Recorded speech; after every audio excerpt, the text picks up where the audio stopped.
While cleaning her parents' room after the accident, she found hidden envelopes. Opening the last one made her collapse. Nobody expected what was written inside. Faith Watson adjusted her colorful glasses and stared at her reflection in the bathroom mirror. Her braided hair needed a touch-up, but it would have to wait until the weekend. The sound of her mother's voice echoed from downstairs. "Faith, your breakfast is getting cold. Coming, Mom?" She grabbed her backpack and thundered down the stairs of their modest Atlanta home. Her father sat at the kitchen table, coffee in one hand and newspaper in the other. "Morning, sweetheart." He didn't look up from the financial section, his forehead creased with worry lines that had become more prominent lately. Her mother placed a plate of eggs and toast in front of Faith. "Eat up. You've got that big test today." Faith picked at her food. "Mom, about the school fees." "Don't worry about that." Her mother's tone was firm but gentle. "Your father and I have it handled." Faith watched her parents exchange a quick glance. They thought she didn't notice these moments, but she did. The whispered conversations late at night, the extra shifts they'd been picking up at their government jobs, the way they stretched every dollar. "I could get a part-time job," Faith suggested. "Not for the first time." Her father lowered his newspaper. "Your job is to study. Period." His voice softened. "We're proud of you, Faith. Just keep focusing on your grades." Faith finished her breakfast in silence, her stomach tight with guilt. At 14, she understood enough about money to know her private school tuition was stretching their budget thin. "I'm heading to the library after school," she said, standing up. Her mother handed her a packed lunch. "Don't stay too late. Your father and I both have evening shifts, but we should be home by 7. Faith hugged them both, lingering a moment longer than usual. Her father smelled like his favorite aftershave, her mother like the lavender lotion she always used. "Love you," she said. "Love you too, baby," they replied in unison, a family habit that usually made them all laugh. Today, Faith just grabbed her backpack and headed out. The school day passed in a blur of classes and worried thoughts. Faith's test went well. It always did. She was top of her class, had been since elementary school. But excellence came with pressure, especially when she knew her parents were working overtime to keep her in this school. In the library after classes, Faith spread her books across a quiet corner table. The librarian, Mrs. Chun, smiled and brought her a cup of hot chocolate. "You're here late again," Mrs. Chun said softly. "Got to keep my grades up?" Faith took a sip, letting the warmth spread through her chest. "You always do." Mrs. Chun patted her shoulder. "Don't work too hard, though. Everyone needs a break sometimes." Hours passed as Faith worked through her assignments. The library slowly emptied until she was the only student left. When she finally checked her phone, it was already 6:30 p.m. "Time to pack up," Mrs. Chun called. "We're closing soon." Faith gathered her books and stepped out into the cooling evening air. The sun was setting, painting the sky in deep oranges and reds.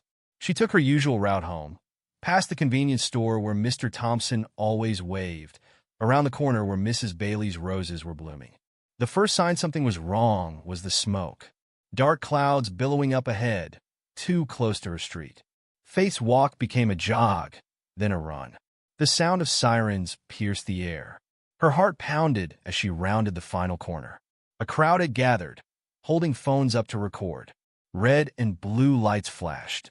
And there, in the middle of the street, was a car engulfed in flames. Faith recognized the license plate through the fire. "No!" The word came out as a whisper, then louder, and oh. She ran forward, but strong arms held her back. A firefighter's voice, "Stay back, miss. It's not safe. Those are my parents." Faith's scream cut through the crowd's murmurs. "My parents are in there." She fought against the hands holding her, kicked and scratched and pushed. Someone was saying something about a collision, about speed, about tragedy. Faith didn't process the words. All she saw was the fire consuming her parents' car. All she heard was her own voice screaming their names. The flames reached higher into the darkening sky.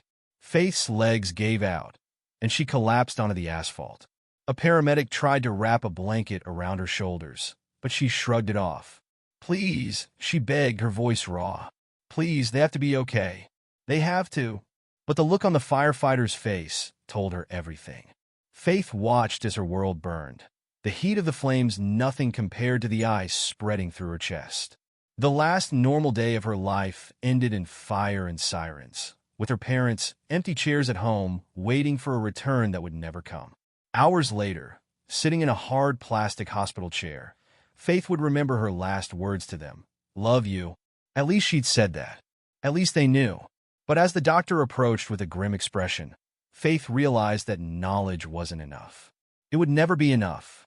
The emergency room's fluorescent lights buzzed overhead. Faith sat perfectly still, her hands folded in her lap, staring at the scuff marks on her shoes. A police officer had been talking for several minutes, but his words floated past her like radio static. Multiple witnesses reported, "High-speed collision, died on impact, died on impact." The words finally cut through. Faith's fingers dug into her palms. "Is there someone we can call?" The officer's voice was gentle. Too gentle. "My grandmother," Faith whispered. Her throat felt like sandpaper. "Margaret Watson." More waiting. More fluorescent buzzing. Faith watched a janitor mop the floor at the end of the hallway, back and forth, back and forth. The movement hypnotized her until her grandmother's voice broke through. "Faith!" Margaret Watson rushed down the hallway, her gray hair escaping its usual neat bun. She wrapped Faith in a fierce hug, smelling of her familiar vanilla perfume. "Oh, baby girl," her grandmother's voice cracked. "I'm here now. I'm here." The police officer cleared his throat. "Mrs. Watson, if we could speak privately." Faith watched her grandmother follow the officer around the corner. Their murmured voices carried just enough for her to catch fragments. Both pronounced dead at the scene. Nothing could be done. Arrangements need to be made. Her grandmother's sob echoed through the hallway. Faith pressed her palms against her ears, but it didn't help. Nothing helped. The ride to her grandmother's apartment passed in silence. Street lights flickered across Faith's face as she pressed her forehead against the cold window. Houses blurred past. Normal houses with normal families inside, eating dinner, watching TV, living their lives like the world hadn't just ended. "You'll stay with me," her grandmother said as they climbed the stairs to her second-floor apartment. "We'll figure everything else out tomorrow." The apartment was small, one bedroom, a tiny kitchen, a living room crowded with decades of memories. Faith had spent countless weekends here, but now the familiar space felt foreign. "Take my bed," her grandmother insisted. "I'll sleep on the pull-out couch." "I can take the couch, Faith." Her grandmother's tone left no room for argument. "Go get some rest. We have a lot to handle tomorrow." Faith lay in her grandmother's bed, staring at the ceiling water stains.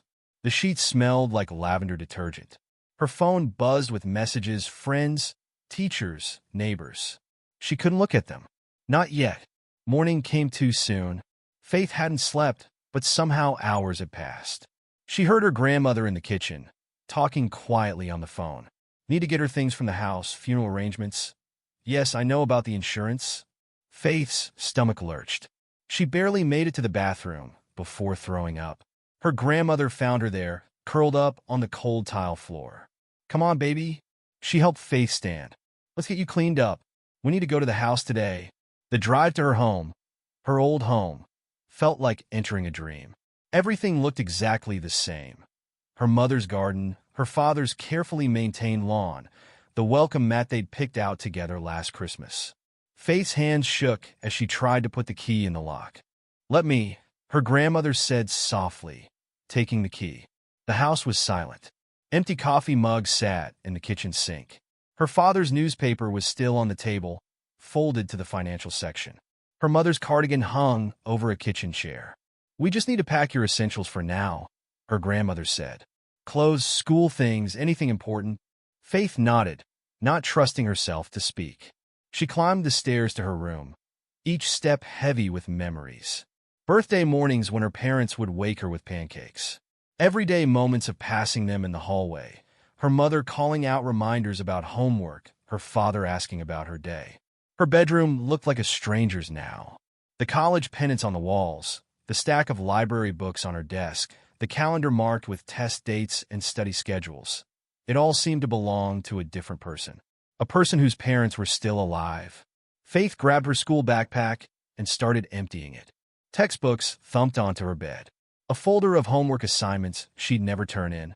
Her pencil case with the astronaut stickers her father had given her. Something clattered to the floor. Her father's reading glasses. He must have left them in her bag the last time he helped her study. Faith picked them up with trembling hands. A smudge marked one lens where he always pushed them up his nose. The sob caught her by surprise. It ripped out of her chest like something alive, followed by another and another. Faith sank to the floor, clutching the glasses to her chest, and finally let herself cry. Her grandmother found her there minutes or hours later, curled into a ball, tears soaking into the carpet. "Oh, sweetheart." She sat down next to Faith, her joints creaking. "Let it out. Just let it out." Faith couldn't stop crying. Every breath hurt. "They're really gone?" "I know, baby." Her grandmother's voice wavered. "I know." They sat there together until Faith's sobs quieted to hiccups. The afternoon sun cast long shadows through her window. "We should pack," her grandmother finally said. "What do you need?" Faith moved mechanically, pulling clothes from her closet, gathering toiletries from the bathroom. Each item felt weighted with memories. Her mother helping her pick out first day of school outfits. Her father teaching her to tie a tie for debate club. In her parents' room, Faith hesitated at the threshold. Their bed was still unmade. Her mother always said she'd make it when she got home from work. Her father's shoes sat neatly by the closet. The air still held traces of their presence. Her mother's perfume, her father's aftershave. "We don't have to do this part today," her grandmother said. But Faith made herself step inside. She needed something, anything, to hold on to. She took her mother's favorite scarf from the dresser, her father's well-worn Atlanta Braves cap. Small pieces of them to carry with her. The last thing she grabbed was the family photo from their bedside table. All three of them at her middle school graduation, beaming with pride. Faith traced her fingers over their faces. "Ready?" her grandmother asked from the doorway. Faith took one last look around the room. "Yeah." They loaded her bags into her grandmother's car. Faith stood on the front steps, keys heavy in her hand. "We'll come back," her grandmother promised. "When you're ready." Faith locked the door, each turn of the key final and heavy. As they drove away, she watched her childhood home disappear in the side mirror, growing smaller and smaller until it vanished completely. At her grandmother's apartment, Faith unpacked her bags into a corner of the living room. Her clothes hung awkwardly in the coat closet. Her school books stacked on the coffee table.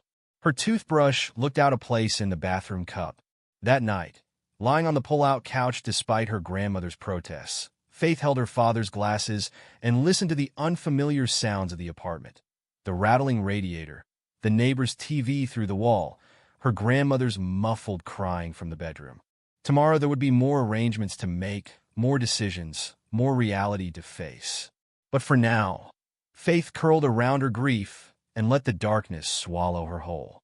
1 week after the funeral, Faith stood in front of her school's main entrance. Students streamed past her, laughing and talking about normal things, homework, weekend plans, lunch trades. The sound of their voices made her skin crawl. "You don't have to do this today," her grandmother said from the car. "Nobody would blame you for taking more time." Faith adjusted her backpack straps. "I have to try." The school hallways felt too bright, too loud. Faith kept her eyes down, ignoring the whispers that followed her. Everyone knew. Of course they knew. The story had been all over local news. Tragic accident claims lives of dedicated public servants. Orphaned daughter survives.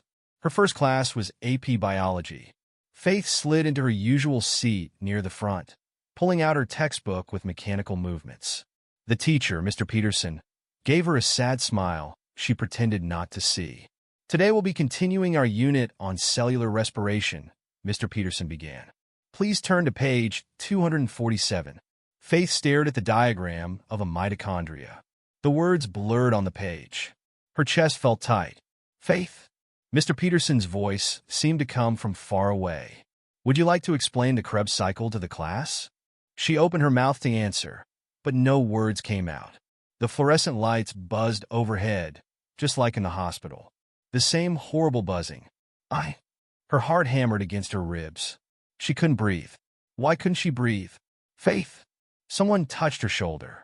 She jerked away, knocking her textbook to the floor. The crash echoed through the suddenly silent classroom. 26 pairs of eyes stared at her. I can't. Faith stumbled to her feet. I can't. I can't. She ran, past concerned teachers, past staring students, past the front office where someone called her name. She didn't stop until she reached the girls' bathroom, locking herself in the last stall. Her breath came in short gasps. Black spots danced in her vision. Faith pressed her forehead against the cool metal wall, trying to ground herself. The bathroom door opened. Footsteps approached. Faith. It was Ms. Rivera, the school counselor. Can we talk? Faith's laugh came out more like a sob. Talk. Everyone wanted to talk. Please go away. I'm not going anywhere. The sound of Ms. Rivera sitting on the floor outside the stall. Take your time. Just breathe. Minutes passed. Faith's breathing slowly steadied. The panic receded, leaving exhaustion in its wake. They're dead. Faith's voice cracked. I can't just sit in class like everything's normal when they're dead. No one expects you to be normal, Ms. Rivera said softly. But we're here to help, however we can. Faith unlocked the stall door. Ms. Rivera sat cross-legged on the bathroom floor, her neat suit wrinkled. She patted the space next to her. Want to tell me what happened in there? Faith slid down the wall. The lights. They buzzed like at the hospital. And everyone was staring, and I couldn't breathe. And you had a panic attack. Ms. Rivera's voice was matter-of-fact. It's a normal response to trauma. Nothing feels normal anymore. It won't for a while. Ms. Rivera pulled a tissue from her pocket. Here's what we're going to do. You'll come to my office instead of classes today. We'll call your grandmother. Make a plan. In Ms. Rivera's office, Faith curled up in the oversized armchair while the counselor made calls. Her grandmother arrived 20 minutes later, out of breath from climbing the stairs. Baby girl. She hugged Faith tight. Why didn't you tell me you weren't ready? I thought I was. Faith whispered into her grandmother's shoulder. I thought I could do it. Ms. Rivera cleared her throat. We need to discuss some practical matters. The school can provide accommodations, extended deadlines, partial days, whatever Faith needs. But there's also the matter of tuition. Faith's head snapped up. What about it? Your parents. Ms. Rivera hesitated. The next payment was due this week. We'll handle it, her grandmother said firmly. But later in the car, Faith saw the worry lines around her grandmother's mouth. Gran? Faith's voice was small. How bad is it? Her grandmother's hands tightened on the steering wheel. Your parents? They were behind on payments. The insurance money was supposed to help, but what? The policy lapsed. Her grandmother's voice cracked. They missed the last payment. With all the overtime they were working to cover your tuition, they must have forgotten. The words hit Faith like physical blows. Her parents had been working themselves to exhaustion for her education, and now, I'll transfer. The words tasted like ash. To public school? Faith. We can't afford it, can we? The tuition. Her grandmother's silence was answer enough. At the apartment, Faith retreated to the pull-out couch while her grandmother made phone calls. The walls were thin enough that she caught fragments. Payment plans possible. Widow's pension barely covering rent as it is. Faith pulled her father's Braves cap over her face and tried not to scream. Later that night, unable to sleep, Faith dug through her bags for her mother's scarf. Inside the closet where her clothes hung, a box of old photos caught her eye. She pulled it down carefully. The first photo made her throat tight. Her parents' wedding day. Her mother's brilliant smile, her father's proud stance. More photos spilled out. Family vacations, school events, quiet moments at home. At the bottom of the box, Faith found a stack of envelopes, tied with a faded ribbon. Her name was written on each one in her father's neat handwriting. Her hands trembled as she untied the ribbon. The first envelope was dated for her high school graduation. The second for her 18th birthday. The third for her first day of college. Letters. They'd written her letters for all the moments they'd wanted to share with her. All the moments they'd never see. Faith traced her fingers over her name. The paper felt fragile, precious. She wanted to rip them open right now, to devour every word they'd left her. But she also wanted to save them, to have something to look forward to. something to hold on to. A sound from her grandmother's room made her jump. Faith quickly retied the ribbon and tucked the letters into her backpack. She'd read them soon, but not tonight. Tonight the weight of them was enough. Knowing they existed. Knowing her parents had planned for her future even if they couldn't be part of it. Faith curled up on the pull-out couch, holding the stack of envelopes close to her chest. Outside, the city hummed with nighttime noise. Inside, she made herself a promise. She would find a way to make their sacrifices mean something. Whatever it took, Faith sat cross-legged on the pull-out couch at midnight, staring at the first envelope. Her hands shook as she broke the seal. The paper inside was crisp, like her father had just written it yesterday. "My dearest Faith," the letter began in his precise handwriting. "If you're reading this, it means you've graduated high school. Your mother and I always knew you would. You've been unstoppable since the day you learned to read. But knowing something and seeing it happen are two different things. We started saving for your college fund the day you were born. Every extra penny, every overtime shift, every bonus went straight into that account. Because we saw something in you, Faith. A brilliance that deserves every chance to shine." Faith's vision blurred. She wiped her eyes and continued reading. "The account information is enclosed. It's not much, but it's 18 years of love and faith in your future. Use it wisely. Make it count. And know that wherever we are, we're proud of you. Love, Dad." A bank statement fell from the envelope. Faith's heart stopped when she saw the balance. $43,752.89. Years of her parents' sacrifices, quantified in dollars and cents. She scrambled for her laptop, typing in the bank's website with trembling fingers. The account number matched, but when she tried to log in, an error message appeared. "Account closed due to inactivity." No. Faith clicked through several screens, finally finding a customer service number. The automated system felt endless. When a human finally answered, Faith could barely keep her voice steady. "Hi, I'm calling about account number 87249-3856. Let me look that up for you." Keyboard clicks. "I'm sorry, that account was closed 3 months ago. The funds were withdrawn." "Withdrawn?" Faith's voice cracked. "By who?" "The account holders, James and Marie Watson." The phone slipped from Faith's numb fingers. Her college fund. They'd emptied her college fund, which meant a memory surfaced. Her parents at the kitchen table late one night. Voices low but tense. "We don't have a choice, James." Her mother's voice. "The tuition increase. It's her future, Marie. Her future starts now. She needs to stay in that school." Faith's stomach lurched. They'd used her college fund to pay for her private school tuition. All those years of saving, gone in a few months because they believed in her so much they couldn't bear to see her transfer out. A knock at the door made her jump. "Faith!" Her grandmother's voice. "I heard voices. Everything okay?" Faith shoved the letter under her pillow. "Fine, Gran. Just watching videos. It's late, baby. Try to get some sleep." Faith waited until her grandmother's footsteps faded before pulling out the second envelope. This one was dated for her first day of college. "Dear Faith, today you start a new chapter. We always knew you'd get here. You're too stubborn not to achieve your dreams, but we also know it wasn't easy. Nothing worth doing ever is. By now you've probably discovered the college fund is gone. We're so sorry, sweetheart.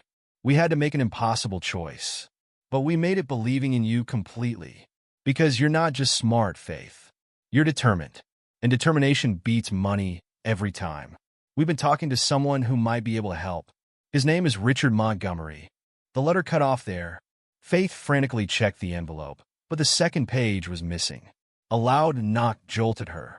Not her grandmother's gentle tap. This was sharp, official. "Ms. Watson?" A man's voice. "Building management. We need to discuss your grandmother's lease." Faith crept to the door and peered through the peephole. A tall man in a cheap suit held a stack of papers. "It's midnight," she called through the door. "Then your grandmother is 3 months past midnight on her rent. Open up." Faith's grandmother appeared in her doorway, tying her robe. "I'll handle this." For the next 20 minutes, Faith sat on the couch and listened to her grandmother plead with the building manager. Payment plans, extensions, Promises. Final notice, the man said finally. 30 days. Then we start eviction proceedings. After he left, Faith's grandmother sank into her armchair, looking older than Faith had ever seen her. I'm so sorry, baby. Her voice was hollow. I tried to shield you from this, but how much do we need? Faith, how much, Gran? Her grandmother's shoulders slumped. 3 months back rent, plus late fees. Almost 4,000. Faith's mind raced. I could get a job. Maybe 2. After school, you're 14. Her grandmother's voice was firm. And you're not dropping out. Your parents would never forgive me. They'd never forgive me for watching you lose your home either. Her grandmother crossed the room and sat next to Faith, pulling her close. We'll figure something out. We always do. But Faith heard the uncertainty in her voice. Later, after her grandmother went back to bed, Faith pulled out the 3rd envelope. This one was dated for her college graduation. Inside was a single sheet of paper with just 2 lines. You did it, baby girl. We never doubted you would. Faith pressed the paper to her chest and finally let herself cry. Silent tears at first, then deep, racking sobs that she muffled with her pillow. When the tears finally stopped, she got up and went to the window. The city stretched out below, a maze of lights and shadows. Somewhere out, there was a solution. There had to be. She pulled out her phone and Googled Richard Montgomery, Atlanta. Too many results. She added education and scholarship. A news article from 3 years ago caught her eye. Local business leader establishes college fund for underprivileged students. The photo showed a distinguished-looking black man in his 60s, standing in front of a downtown office building. Richard Montgomery, CEO of Montgomery Industries, had just donated $5 million to create educational opportunities. Faith's heart raced. Was this the man her parents had mentioned? Had they known him somehow? She grabbed the unfinished letter again, reading it over and over. We've been talking to someone who might be able to help. His name is Richard Montgomery. What had they been planning? What did they hope for her? A notification popped up on her phone. School starts in 6 hours. Faith looked at the mess of papers around her, bank statements, letters, eviction notices. The weight of it all pressed down on her chest. How was she supposed to focus on biology and calculus when everything was falling apart? But she heard her father's voice in her head. Your job is to study. Period. She carefully gathered the letters and tucked them back into their envelopes. The mystery of Richard Montgomery would have to wait. For now, she had promises to keep. As Faith finally lay down to sleep, a plan started forming in her mind. She'd find this Richard Montgomery. She'd figure out what her parents had been planning. And somehow, she'd find a way to save both her education and her grandmother's home. But first, she had to survive another day of pretending to be normal. The McDonald's manager looked at Faith's application, then at her. You put that you're 17, he said. Faith kept her face neutral. Yes, sir. He tapped the paper. You don't look 17. I get that a lot. The manager sighed. Let me see your ID. Faith's heart sank. I left it at home. Come back with ID, we'll talk. He slid the application back across the desk. 5th rejection this week. Faith stuffed the paper into her backpack and walked out into the afternoon heat. Her phone showed 3 missed calls from school, probably about the chemistry test she'd skipped this morning. The bus ride back to her grandmother's apartment felt longer than usual. Faith pressed her forehead against the window, watching Atlanta slide past. A year ago, she'd been worried about maintaining her 4.0 GPA. Now she was lying about her age to try to get minimum wage jobs. Her grandmother was waiting when she got home. School called. Her voice was tight. You missed 2 classes today. I had something to do. Faith Watson. Her grandmother's tone made her stop. Look at me. Faith turned. Her grandmother held up a wrinkled paper, another job application. Where did you get that? From your backpack when I was picking up your laundry. Her grandmother's eyes were sad. Baby girl, what are you doing? What does it look like? Faith's voice cracked. Trying to help by dropping out? Throwing away everything your parents worked for? They worked themselves to death for my education. The words exploded out of Faith. They emptied my college fund, took extra shifts, missed insurance payments. All for what? So I could sit in advanced classes while you get evicted. Her grandmother flinched. Faith, I found the letters. Faith pulled them from her bag. They left me all these plans, all these dreams, but the money's gone. It's all gone. She sank onto the couch, suddenly exhausted. Her grandmother sat beside her, picking up one of the envelopes. They wrote these for you? Faith nodded. For graduations, birthdays, college, all the things they'll miss. Her grandmother's hands trembled as she read. Oh, James, she whispered. Oh, Marie, there's more. Faith pulled out her phone, showing the article about Richard Montgomery. They mentioned him in one of the letters. They were planning something, talking to him about helping me. But the letter cuts off. Richard Montgomery? Her grandmother frowned. The businessman? Did they ever mention him? Did you know if they had some connection to him? Baby, your parents knew a lot of people through their work in the city government, but her grandmother shook her head. If they were talking to someone like Richard Montgomery, they never told me. Faith's phone buzzed. Email from school. Dear Ms. Watson, your recent absences and declining academic performance are cause for concern. Please schedule a meeting with your academic advisor as soon as possible to discuss your status and continued enrollment. Regards, Dr. Martinez, Academic Dean. Faith's vision blurred. She'd missed more classes than she'd realized. Her last test grades. Her grandmother read the email over her shoulder. Oh, Faith, I'll fix it. Faith stood up. I'll do better. I just need... A knock at the door cut her off. Faith's stomach dropped when she saw the building manager through the peephole. Her grandmother answered the door with tired resignation. 20 days, the manager said without preamble. Then we start legal proceedings. He handed over more papers. Final warnings. Legal terms, dollar amounts that made Faith's head spin. After he left, Faith's grandmother sat at the kitchen table, staring at the papers. We need to start packing, she said quietly. No. Faith grabbed her backpack. I'm going to the library. There has to be something, grants, programs, anything, Faith. Her grandmother's voice stopped her. I found some boxes in the basement. Start with your books. I'm not giving up. It's not giving up. It's accepting reality. Faith whirled around.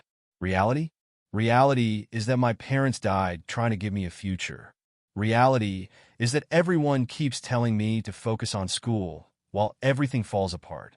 Reality is... She choked on the words as tears started falling. Her grandmother stood and pulled her into a hug. Faith fought it for a moment before collapsing into the embrace. I miss them, Faith sobbed. I miss them so much it hurts to breathe. I know, baby. Her grandmother's voice was thick with tears. I know. They stood there holding each other until Faith's sobs quieted.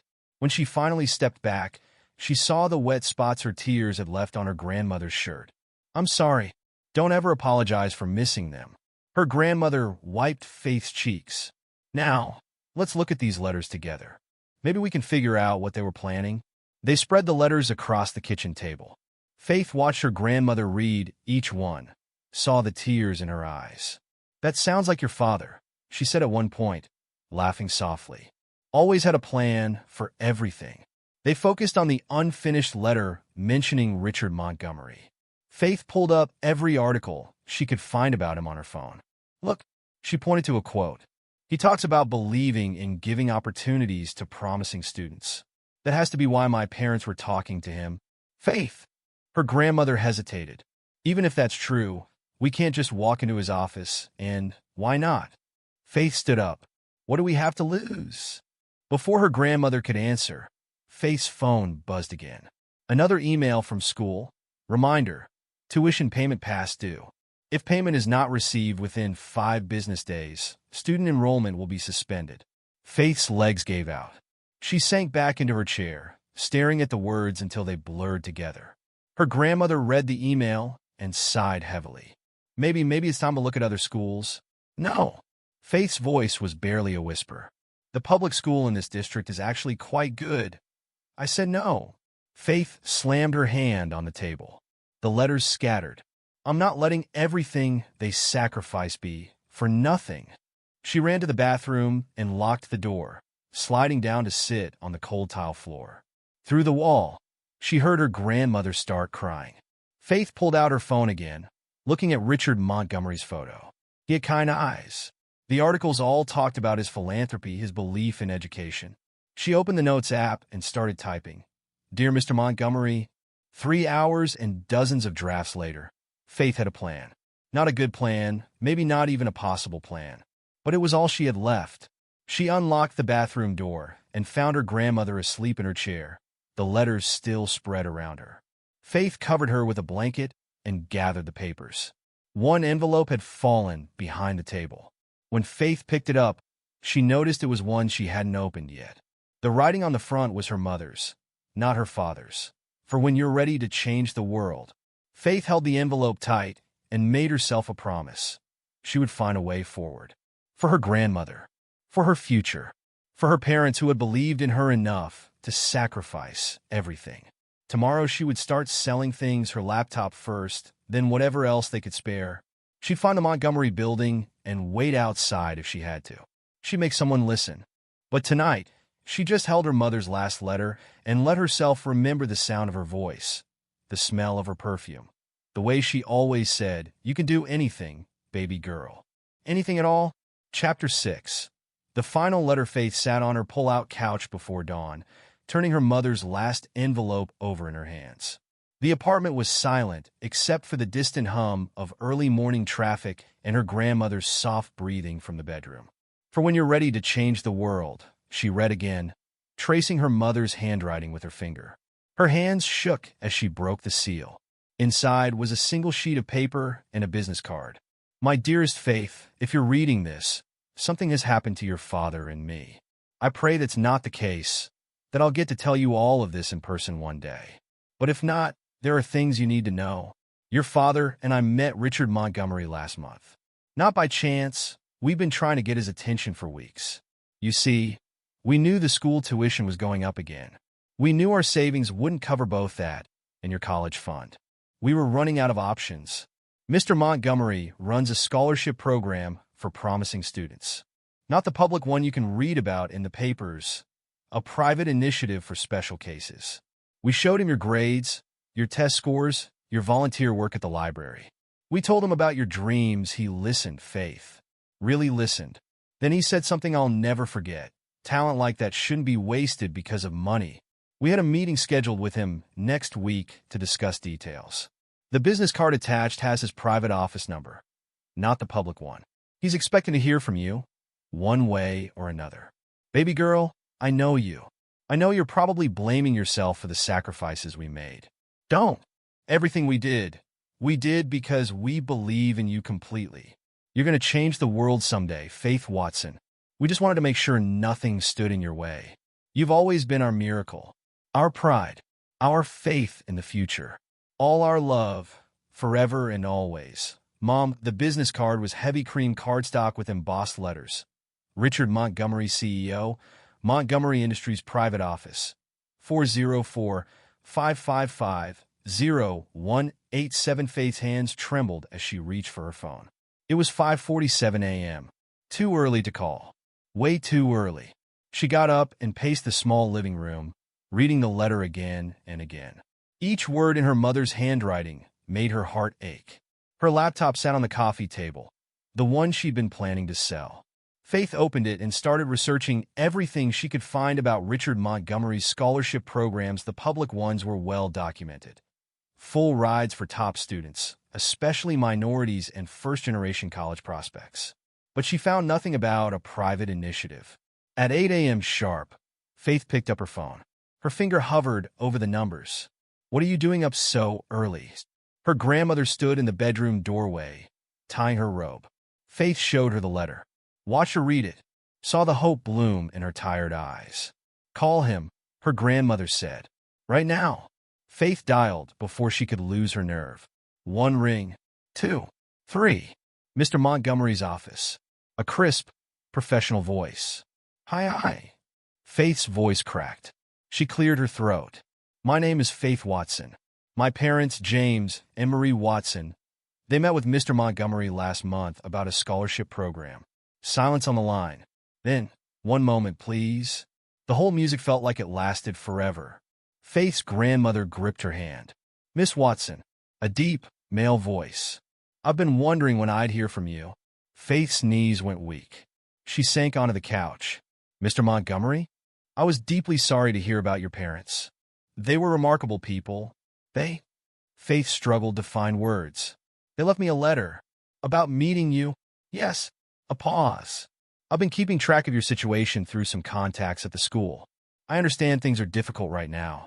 Faith glanced at the eviction notice on the table. You could say that. I'd like to help, Faith, but I need to know something first. What do you want for your future? The question caught her off guard. What did she want?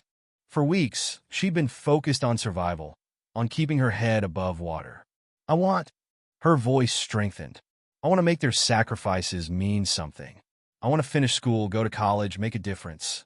They believed I could change the world someday. I want to prove them right. Honest answer.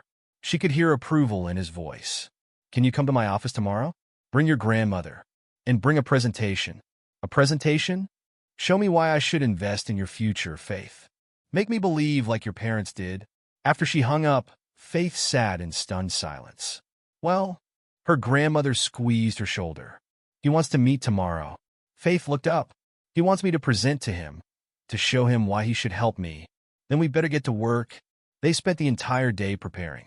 Faith pulled her academic records, created charts showing her grade progression, wrote out her goals and dreams. Her grandmother helped her practice delivering it, offering suggestions for clarity and impact. Stand straighter, she'd say. Project your voice. Show him that confidence your mother always had. By midnight, Faith had filled a notebook with drafts and revisions. Her laptop screen glowed with slides and charts. But something was missing. She pulled out her parents' letters again, reading them one by one. Their words flowed through her. Their pride, their sacrifices, their absolute belief in her potential. Faith opened a new document and started typing. Dear Mr. Montgomery, my parents believe that determination beats money every time. They worked extra shifts, emptied savings accounts, and sacrificed everything to keep me in school because they saw something in me worth investing in. I'm not here to ask for charity. I'm here to ask for a chance to prove them right. She worked through the night, fueled by convenience store coffee and her grandmother's quiet encouragement. The sun was rising when she finally finished. Want to practice one more time? Her grandmother asked, stifling a yawn. Faith shook her head. I need to feel it in the moment. Make it real. They had just enough time to change clothes and grab breakfast before heading downtown. The Montgomery Industries building rose into the sky like a glass mountain. Faith clutched her presentation folded to her chest as they walked through the revolving doors. The security guard checked their IDs and gave them visitor badges. The elevator ride to the top floor felt endless. Whatever happens, her grandmother said softly, I'm proud of you. And they would be too. The elevator doors opened to a sleek reception area. A woman in a crisp suit looked up from her desk. Faith Watson. Faith nodded, not trusting her voice. Mr. Montgomery is ready for you. The office doors opened. Faith took a deep breath, squeezed her grandmother's hand, and stepped forward to meet her future. Richard Montgomery stood as Faith entered his office. He was taller than his photos suggested, with gray-streaked hair and eyes that seemed to look right through her. Faith. He extended his hand. It's good to finally meet you. His handshake was firm. Faith noticed his cufflinks, small silver books. Her father had always said you could tell a lot about people from the small details. Please sit. He gestured to the chairs in front of his massive desk. Mrs. Watson, thank you for coming as well. Faith pulled out her presentation folder with trembling hands. The city stretched out behind Mr. Montgomery, visible through floor-to-ceiling windows. I prepared. Her voice cracked. She cleared her throat and started again. I prepared a presentation about my academic achievements and goals. I've seen your records. Mr. Montgomery leaned back in his chair. Tell me something that's not in the paperwork. Faith froze. All her practiced words evaporated. She looked down at her folder, then at her grandmother, who nodded encouragingly. Faith took a deep breath and set the folder aside. My parents died, trying to give me a future. The words came out raw, honest. They emptied their savings, worked endless overtime, let their insurance lapse. Also, I could stay in school. They believed in me that much. She met Mr. Montgomery's gaze directly. The night before they died, I heard them arguing about money, about the tuition increase. My mom said, her future starts now. Those were some of her last words, and they were about my education. Faith's voice strengthened. I'm not here for charity, Mr. Montgomery. I'm here because my parents saw something in me worth sacrificing everything for. They believed I could change the world someday. I need a chance to prove them right. The office was silent except for the faint hum of air conditioning. Mr. Montgomery studied her for a long moment. Your father sat in that same chair 4 weeks ago, he said finally. Said almost the same thing. That you weren't looking for a handout, just an opportunity. He opened a drawer and pulled out a file. I've been watching your situation. Your grades dropping, your absences increasing. Care to explain? Faith's chest tightened. We're being evicted in 2 weeks. I've been trying to find work, looking for solutions. By skipping classes? His tone was sharp. Letting your GPA slip? Is that what your parents sacrificed for? No, sir, but nothing. He stood and walked to the window. Success requires focus, Faith. Your parents understood that. They came to me because they wanted to remove every obstacle between you and your potential. He turned back to face her. So here's my question. If I remove those obstacles, what will you do with the opportunity? Faith sat straighter. Everything. I'll do everything they believed I could do. I'll study harder, work harder, achieve every goal they had for me, and then set new ones. I'll make their sacrifice mean something. That's what I wanted to hear. Mr. Montgomery returned to his desk and pulled out a stack of papers. I have a proposal for you. He laid out the documents one by one. Full scholarship through high school graduation. Monthly stipend for living expenses. Guaranteed college funding provided you maintain a 3.8 GPA or higher. Mentorship program participation required. Faith's hands shook as she looked at the papers. In return, he continued, I expect excellence. Not just academic excellence, though that's non-negotiable, but character excellence. You'll be part of my private scholarship program, a program for students who have the potential to be real change makers. He looked at Faith's grandmother. There's also a housing component. A property management company I own has several apartments near Faith's school. 3-bedroom, utilities included. The rent would be covered by the stipend. Faith's grandmother pressed a hand to her mouth. Mr. Montgomery turned back to Faith. Your parents believed you could change the world. I'm offering you the tools to do it. The question is, are you ready for that responsibility? Faith looked at the papers, at her grandmother's tears, at the city sprawling beyond the windows. She thought of her parents' letters, their dreams, their sacrifices. Yes, her voice was firm. Yes, I'm ready. The next hour passed in a blur of signatures and explanations. Faith's hand cramped from signing documents. Her grandmother asked questions about logistics and requirements. Mr. Montgomery answered everything patiently, thoroughly. One last thing. He handed Faith an envelope. Your parents asked me to give you this if anything happened to them. I think it's time. Faith opened it with trembling fingers. Inside was a photo she'd never seen before. Her parents standing in this very office, shaking hands with Mr. Montgomery. On the back, in her mother's handwriting, making sure nothing stands between you and your dreams, all our love, Mom and Dad. They were so proud of you, Mr. Montgomery said softly. Every parent who comes through that door wants the best for their child. But your parents, they saw something extraordinary in you, Faith. Something worth any sacrifice. Faith traced her parents' smiling faces in the photo. I won't let them down, she whispered. I won't let you down either. I know you won't. He stood and extended his hand again. Welcome to the program, Faith Watson.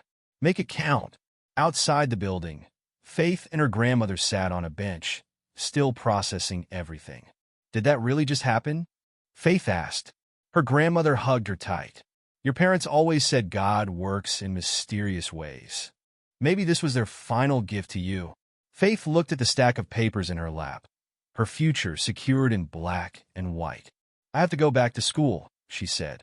Make things right with my teachers. We'll go Monday. Her grandmother squeezed her hand. Right after we look at the new apartment.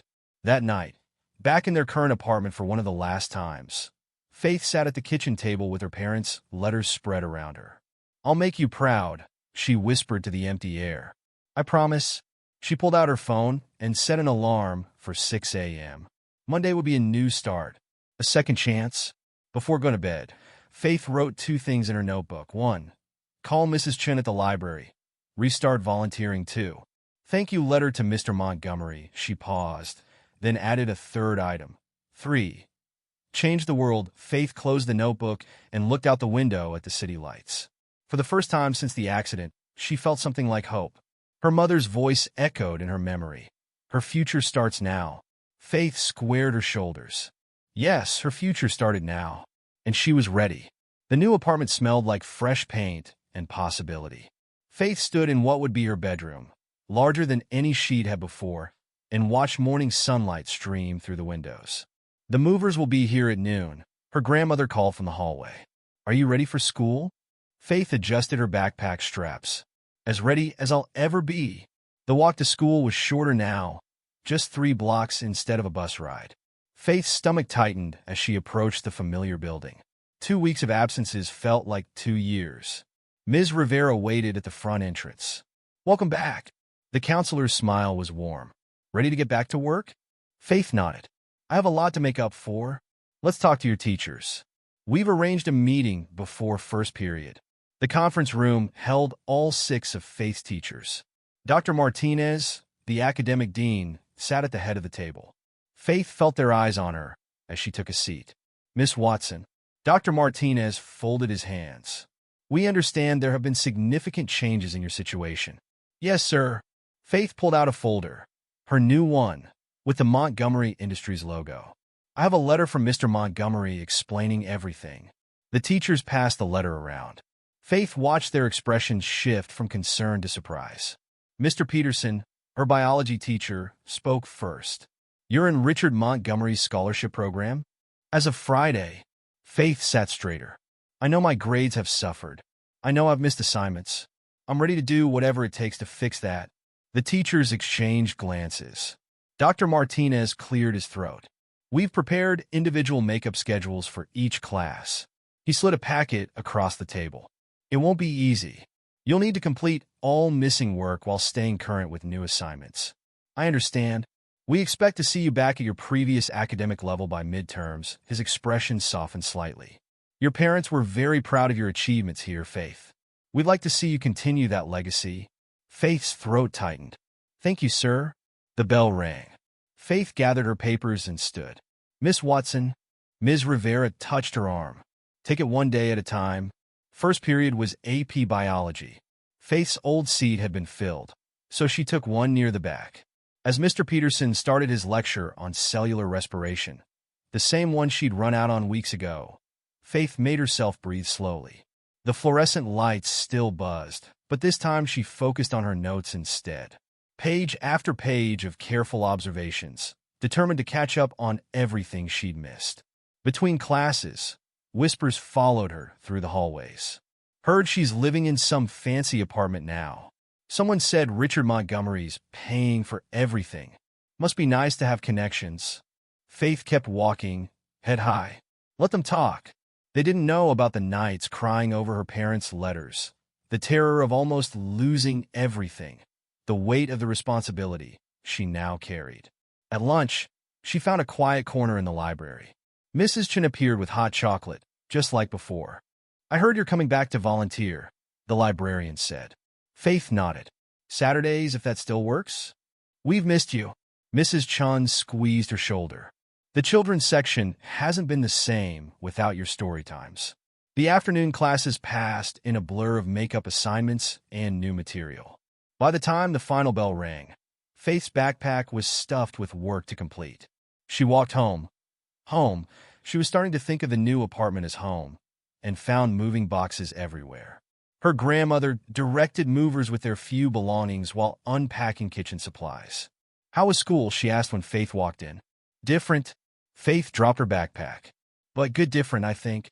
She helped unpack until dinner, then spread her homework across her new desk. The work felt overwhelming, but also familiar. Comforting even. This was what she knew how to do. Hours later, her grandmother knocked on her door. Don't stay up too late, baby. Tomorrow's another day. But Faith kept working, determined to catch up. When she finally checked her phone, it was past midnight. A text from an unknown number lit up her screen. Hope your first day back went well. Remember, Excellence is a habit, not a destination. RM, Faith saved Mr. Montgomery's number and replied, "Thank you, sir. Working on those habits now." She stood and stretched, looking out her window at the city lights. Her new view faced east. She'd be able to watch the sunrise while studying. A photo frame caught her eye, unpacked earlier. Her parents at her middle school graduation, beaming with pride. Faith touched their faces through the glass. "I went back today," she whispered, "just like you always wanted, and I'm going to keep going." The next morning, Faith woke before her alarm. She made breakfast for herself and her grandmother, packed her lunch, and checked her perfectly organized backpack 3 times. At school, she raised her hand in every class, answered questions, took extra notes. During free period, she started drafting her thank you letter to Mr. Montgomery. "Dear Mr. Montgomery, you asked me what I would do with this opportunity. Here's my answer. Everything. Every day, every class, every assignment is a chance to prove my parents right. To prove you right. To prove that determination really does beat money every time." After school, she went to the library and reinstated her volunteer schedule. Mrs. Chun hugged her tight. "The Saturday morning kids will be so excited," she said. "They've been asking about you." Faith smiled. "I've missed them too." That evening, her grandmother called her to the living room. She held an envelope from the school. "Your midterm schedule," she said. 2 weeks from now." Faith took the envelope. 2 weeks to get back to her old GPA. 2 weeks to prove she deserved this second chance. "I can do it," she said. Her grandmother touched her cheek. "Of course you can. You're James and Marie's daughter. Determination runs in your blood." Faith went back to her room and pinned the midterm schedule next to her parents' photo. Below it, she added Mr. Montgomery's text message, printed out, "Excellence is a habit, not a destination." She opened her biology textbook and started studying, watching the city lights blink on as darkness fell. Somewhere out there, her parents were watching. Somewhere out there, her future was waiting. Faith turned the page and kept reading. She had promises to keep and miles to go before she slept. But for the first time since the accident, those miles didn't feel impossible. They felt like stepping stones, each one taking her closer to the future her parents had sacrificed everything to give her. A future she was finally ready to claim. 1 month after meeting Richard Montgomery, Faith stood in front of her mirror adjusting her blazer. The school's awards ceremony would start in an hour. "Faith," her grandmother called from the kitchen. "Mr. Montgomery's car is here." The Blacktown car waited outside their new apartment building. The driver opened the door, revealing Mr. Montgomery in his usual impeccable suit. "Ready for your big day?" he asked as Faith slid in beside him. "I think so." Faith smoothed her skirt. "Thank you for coming. Wouldn't miss it." He handed her a folder. "Your midterm results came in." Faith's hands trembled as she opened it. She'd spent weeks catching up, staying late at school, working through weekends. Her grandmother had found her asleep at her desk more times than she could count. She scanned the grades. AA minus, AA, 3.95 GPA, Mr. Montgomery said. "Not quite your old 4.0, but remarkably close considering the circumstances." Faith let out a breath she hadn't realized she was holding. "I'll get it back up by finals." "I know you will." He smiled. "Your determination reminds me of your father. He sat in my office for 3 hours straight until I agreed to meet with him about the scholarship program. He did. Said he wouldn't leave until I heard him out." Mr. Montgomery's eyes softened. "He knew exactly what you were capable of." They both did. The school auditorium was already filling when they arrived. Faith's grandmother saved them seats in the front row. "They're announcing the semester awards," she whispered. "And something special at the end." Dr. Martinez stepped up to the podium as the lights dimmed. "Welcome, students, faculty, and families." Faith sat straight in her chair as awards were announced. Academic excellence, perfect attendance, sports achievements. Each name called made her sit a little straighter. And now, Dr. Martinez adjusted his glasses, a special announcement. "This semester, we're introducing a new award, the James and Marie Watson Memorial Scholarship." Faith's breath caught. Mr. Montgomery squeezed her shoulder. "This scholarship," Dr. Martinez continued, will be awarded annually to a student who demonstrates exceptional academic potential in the face of adversity. It is funded by Montgomery Industries in honor of two parents who believed education could change the world. Tears blurred Faith's vision. The first recipient of this scholarship, Dr. Martinez, paused. Well, she's already receiving support through Mr. Montgomery's program, but we felt it appropriate to name her as the inspiration for this award. Faith Watson, would you please come to the stage? The audience applauded as Faith walked up. Her legs felt like water. Faith's parents believed in the power of education, Dr. Martinez said.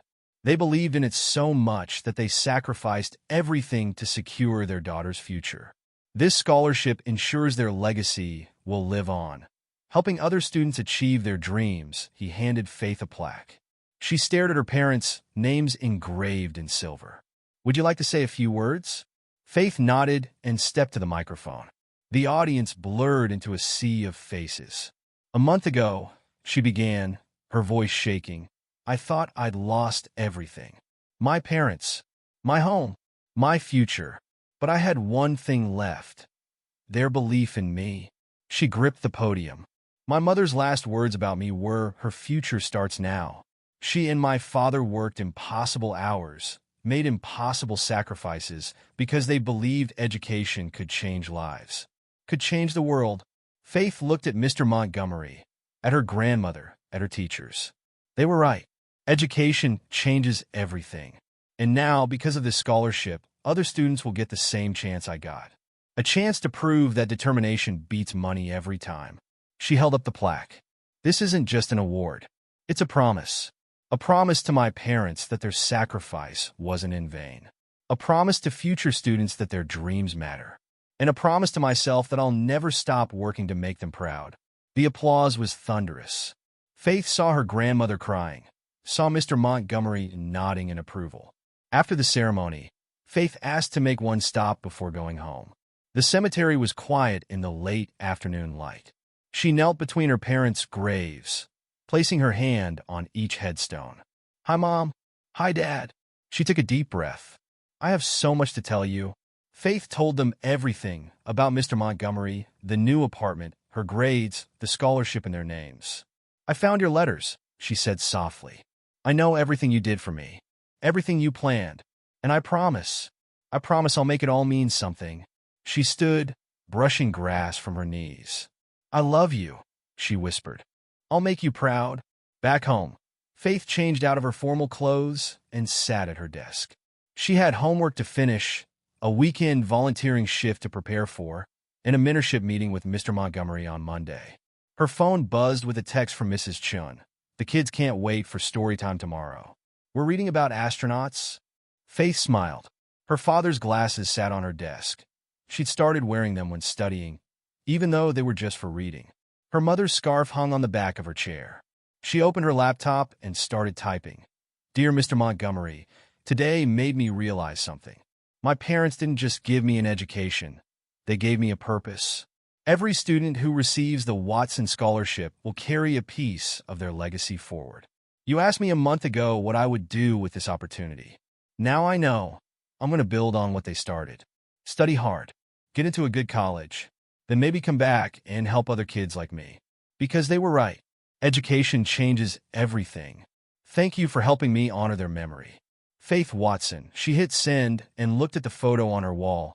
Her parents in Mr. Montgomery's office. Their last gift to her. Below it hung her midterm grades, the scholarship plaque, and a calendar marked with goals and deadlines. Her grandmother knocked on the door. Dinner's ready. Be right there. Faith saved her homework and stood. The city spread out beyond her window, lights twinkling in the gathering dark. Somewhere out there, another student was struggling, dreaming, hoping for a chance. Thanks to her parents, thanks to their sacrifice, that student would get one. The Watson Scholarship would make sure of it. Faith touched the plaque one last time before heading to dinner. Her mother's words echoed in her mind. Her future starts now. No, Faith thought. Their legacy starts now. And it would keep starting with every scholarship awarded, every dream supported, every life changed. She'd lost her parents, but she'd found her purpose. They'd given her more than an education. They'd given her a way to change the world, one student at a time, just like they believed she could.